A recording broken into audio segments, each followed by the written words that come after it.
On a cold autumn morning in 613, a woman in her late 70s is dragged into a public square in the city of Renève, in the heart of the Frankish kingdom.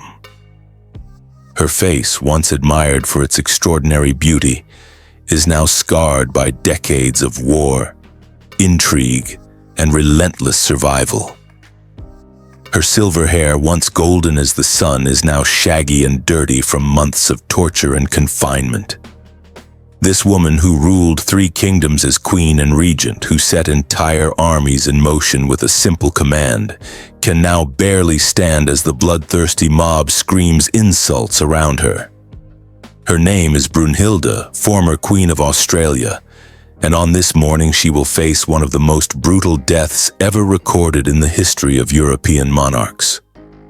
Her already frail body will be tied by her hair, arms, and legs to 4 wild horses that will set off in opposite directions, tearing her to pieces. Her remains would later be burned and the ashes scattered to the winds, an attempt to completely erase her existence. But what brought this powerful queen to such a horrific end? As a Visigothic princess from distant Spain, she became the most feared, hated, and paradoxically most influential figure in the medieval Frankish world.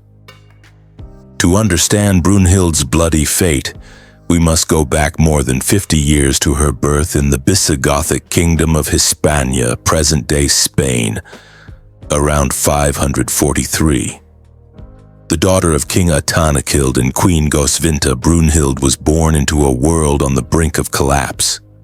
The Western Roman Empire had officially fallen just a few decades earlier, and Europe was fragmented into rival barbarian kingdoms, fighting for power on a continent where the old order ruled, but a new one had yet to fully emerge. The Visigoths, a Germanic people who had sacked Rome in 410, now ruled most of the Iberian Peninsula. They were Arians, followers of a branch of Christianity considered heretical by Roman Catholics, which placed them in constant religious tension with their Frankish neighbors, who had adopted Catholicism under King Clovis in the early 6th century. Young Brunhilda received an exceptional education for a woman of her time. She was fluent in Latin, Gothic, and later the lingua franca. She was also well educated in the arts of rhetoric, mathematics, and classical literature. Her contemporaries described her as extraordinarily beautiful, with golden hair and piercing eyes, but it was her keen intelligence and fierce ambition that would distinguish her throughout her life. In 567, at age 24, Brunhilda became the centerpiece of a political alliance when her father married her to Sigebert, first king of Australia, the eastern portion of the Frankish kingdom. This marriage was part of a diplomatic effort to strengthen ties between the Visigoths and Franks with her sister Goswinta, betrothed to Sigebert's brother Chilperic, king of Neustria. Prior to these marriages, the Merovingian brothers Sigebert, Chilperic, and Gontran were already engaged in a bitter rivalry, sons of the powerful king Clothar Io. They had divided the Frankish kingdom after his death, establishing a pattern of dynastic conflict that would dominate Frankish politics for generations. Sigebert ruled Australia, Chilperic, Neustria, and Gontran of Burgundy. When Brunhild arrived at Sigebert's court in Metz, she immediately broke with tradition by converting to Catholicism, abandoning the Arianism of her family. This astute move guaranteed her the support of the powerful Frankish clergy and helped legitimize her in the eyes of the people. Impressed by her beauty, intelligence, and strategic conversion, Sigebert quickly fell in love with his new queen. Unlike many Frankish kings who maintained several concubines, Sigebert remained monogamous throughout his life, a testament to the power Brunhild wielded over him. Meanwhile, in the neighboring kingdom of Neustria, a storm was brewing over Fredegund, a servant of humble origins who had become King Chilperic's lover. When Goswinta, Brunhild's sister, arrived for her marriage to Chilperic, Fredegund was temporarily sidelined. However, just months after the wedding, Goswinta was found strangled in her bed, and Chilperic quickly elevated Fredegund to the status of queen. Galsvinta's murder ignited in Brunhild a thirst for revenge that would define the rest of her life. She convinced her husband, Sigbert, to declare war against Chilperic, initiating a conflict that would last for decades and transcend generations. This event also marked the beginning of the legendary rivalry between Brunhild and Fredegund, two exceptionally powerful and ruthless queens, each willing to use any means possible to protect her interests and those of her children. Initially, Sigebert gained the upper hand in the war against his brother. By 575, his forces cornered Chilperic at Tournai, and Sigebert was on the verge of being proclaimed king of all the Frankish territories. But at the moment of his triumph, two assassins sent by Fredegund accosted him and stabbed him with poisoned knives. Sigebert died instantly, leaving Brunhild at the age of 32 a widow in hostile territory, surrounded by enemies with a son barely 5 years old, the young Childebert II. Here, for the first time, we see the remarkable resilience and political astuteness that would define Brunhild. Rather than flee or accept defeat, she quickly arranged for her son Amitz to escape, where he was proclaimed king, and began to build a network of support among the Austrian nobles. She herself was captured and exiled to Rouen, but even in captivity, her keen intellect did not desert her. During her brief exile, Brunhild attracted the attention of Meobius, Chilperic's son from a previous marriage, who fell in love with her. Despite the age difference, Brunhild was 32 and Meobius barely 20, and the fact that she was his aunt-in-law, they married in secret. This union represented a direct threat to Chilperic and Fredegund, for it gave Brunhild a potential ally within the feuding family. When Chilperic discovered the marriage, his fury was immense. He marched on Rouen, forcing Brunhild and Meobius to seek asylum in a church. Eventually, Mero was captured and forcibly tonsured as a monk, while Brunhild managed to escape back to Australia. Meobius, considered a traitor by his own father, would eventually commit suicide or, as many suspect, be murdered on Fredegund's orders. Back in Australia, Brunhild faced a new challenge. As a woman and a foreigner, she had no legal right to rule. Officially, her son Childebert was king, but at just 5 years old, he needed a regent. The powerful Austrian nobles, led by Duke Gogon, initially assumed that role, sidelining Brunhild, but she was patient and cunning. Gradually, using a combination of strategic alliances, bribery, and, when necessary, eliminating opponents, Brunhild managed to assume control as regent for her son. She demonstrated exceptional talent for governance, reforming the tax system, building roads and fortresses, sponsoring monasteries and schools, and maintaining diplomatic relations with neighboring kingdoms, including the Byzantine Empire.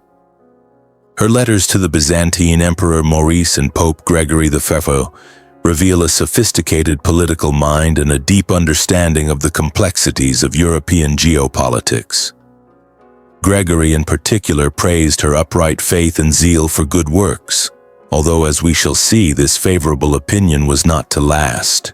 As Childebert grew up, Brunhild carefully educated him in the arts of war and politics.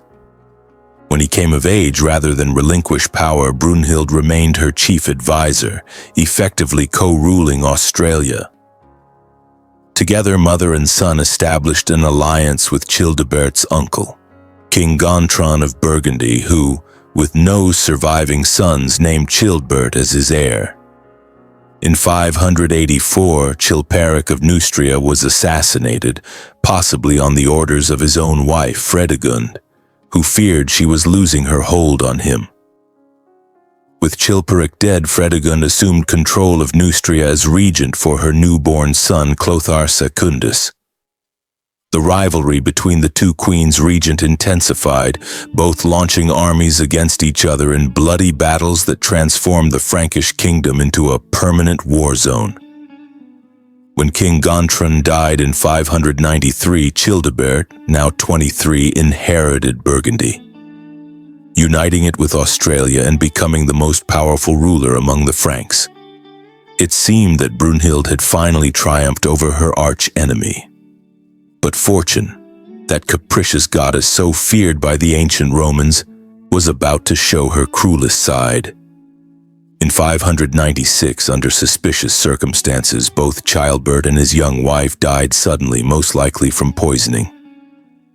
Rumors pointed to Fredegund, although some also suspected Austrian nobles dissatisfied with the growing centralizing power of Childebert and Brunhild. Regardless of who was responsible, Brunhilda, now 53, once again found herself in a precarious position with two underage grandsons to protect. Mind's sons, Childebert, 10-year-old Thudebert, and 9-year-old Thuderic, were proclaimed kings of Australia and Burgundy, respectively. Brunhilda assumed regency of both kingdoms, effectively controlling 2/3 of Frankish territory. By this point, her reputation as a capable ruler had solidified, but so had her image as a ruthless and dangerously powerful woman, a new Jezebel, as some of her detractors called her, referring to the infamous biblical queen. Fredegund died in 597, potentially allowing the long-standing feud between the queens to end. But by then, the political tensions Brunhild faced came primarily from within. The Frankish aristocracy, traditionally accustomed to a high degree of autonomy, resented her attempts to centralize power. Moreover, many questioned the legitimacy of a woman, especially a foreign and now elderly one, wielding so much power. As her grandchildren grew up, Brunhild faced a problem that many regents face, transferring power to their protégés. Theudert of Australia in particular began to resent his grandmother's interference. When he reached adulthood around 600, he rebelled against her, forcing her to flee to Burgundy, where her other grandson Thuderic still accepted her guidance. The brothers, manipulated by their respective advisors, soon turned against each other. Brunhild, seeing an opportunity to regain her influence in Australia, actively encouraged hostility between her grandsons. In 610, she convinced Thuderic to declare war against Thudebert, possibly falsely claiming that Thudebert was in fact the son of a gardener, not Childebert, and therefore illegitimate. The war between the brothers culminated in 612 with Thudebert's defeat, and he was captured along with his infant son. Under pressure from Brunhild, Thuderic ordered her brother to be forcibly tonsured and sent to a monastery, a fate considered more merciful than death. However, soon after, Thudebert was executed, and his son, barely a child, had his skull crushed against a stone on Brunhild's orders. The brutality of this act, even in an era known for its violence, shocked contemporaries and permanently stained Brunhild's reputation. Having eliminated one grandson, Brunhild now ruled through the other, controlling both Australia and Burgundy, but fortune had a crueler twist in store.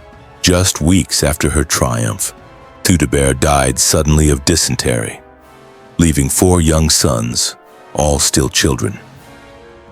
At 69, Brunhild found herself once again regent, now for her great-grandsons and with more enemies than ever. Her decision was to name Thudebert's eldest son, Sigibert Eitzerus, a boy of barely 10, as king of Australia and Burgundy, ignoring the other 3 brothers. This decision, which violated the Frankish tradition of dividing the kingdom among all the sons, further alienated the nobility. Meanwhile, across the border, Fredegund's son, Clothar I, had grown up and was ruling Neustria. Raised by his mother to hate Brunhild and now a man of about 28, he saw in this moment of weakness an opportunity to eliminate his old enemy and reunite the Frankish kingdom under his control.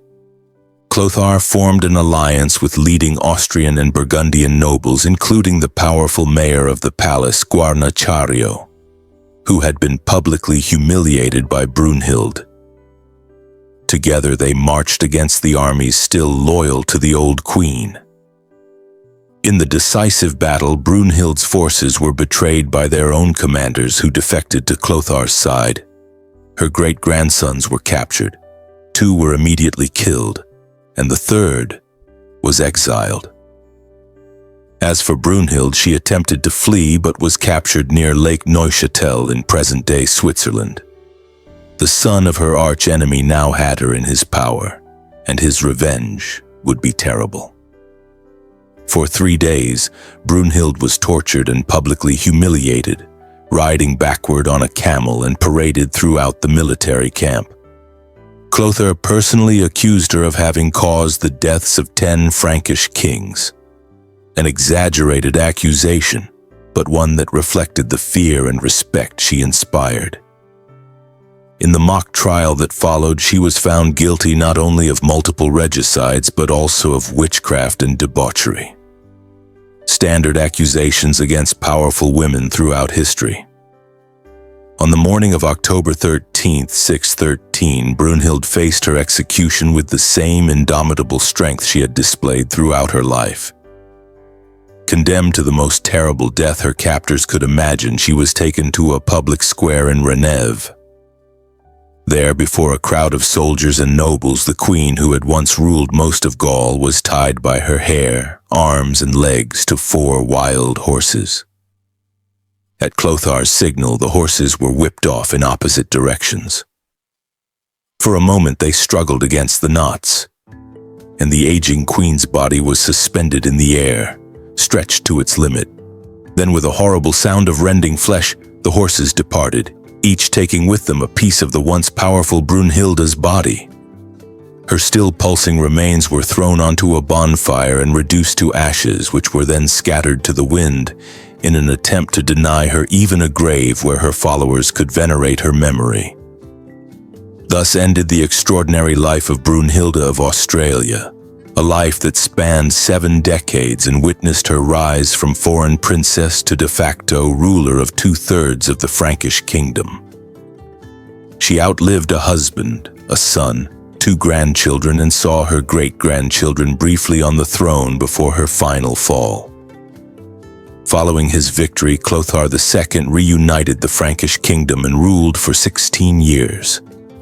Implementing reforms that ironically drew on many of the policies Brunhild had initiated.